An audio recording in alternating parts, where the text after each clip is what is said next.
probably the only people that are going to go to a class like this are going to be the top 20% in their profession.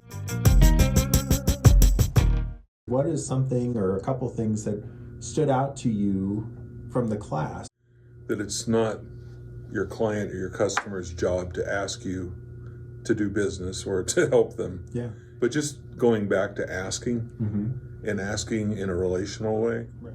I learned new ways to do things that are different than how I would have normally done them. And I've, in other training that I read, like if you really want to learn how to improve whatever you're doing, you should go get classes outside your own industry. And that's true too, because like I said, Jeff comes from a financial planner, insurance background, which is kind of different. Right. And so just being a normal person, you sit there and go, well, it's different in my world. It's like, because, I'm a realtor right now. And so, people don't, it's a whole different thing. But then once you put that aside and go, well, what's going on here that, could be very useful to me if I looked at things differently. But in Jeff's class, it was all content. Cool. But it was at a pace that was, it didn't just wear you out like just trying to keep up with it all. So it was well done. To me, seems like it's a leadership class as well. That's really what sales is. You meet folks, and if you're professional and you know what you're doing, you meet on an equal level. You're just really trying to see if you can help them. Can I ask you a question? Yeah, of course. What do you see that people should be taken away from it that maybe they miss sometimes?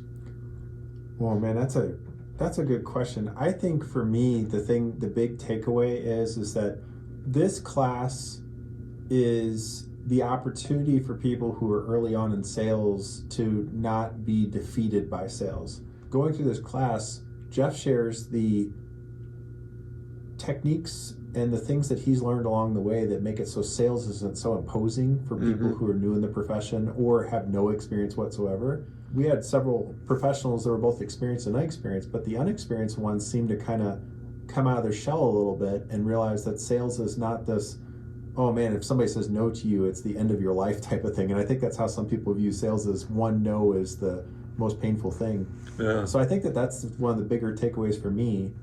We talked a little bit about the numbers and stuff. The point that he made about that, if it takes 25 calls to deliver a yes, and the yes is worth X, then that each call is worth this much, and no's are not worth zero because you're just getting one no closer to a yes. And so it kind of puts a more positive spin for someone who's new to it to look at and go, okay, no's are not so bad, because if I know that I have 24 no's before that sale comes in that makes it worthwhile and profitable, and I'm serving people like you said, Scott, then it's kind of a win-win all the way around. So, well, hats off to both you and Carol for a lot of reasons, but one is that you obviously take a lot of pride and care in trying to find the right solution for the clients that you serve, them, the real estate side of things. So you're creating a meaningful solution to their problem. But it sounds like Carol's doing the exact same thing on the class side, because they're coming out of the tests and passing the first time, and they go, you must have gone to Carol's classes. Yeah. What's interesting is she had to go over to get her broker's license and take the same classes, but she came out of taking the tests, and they told her, it's like, you must have went to Carol's classes.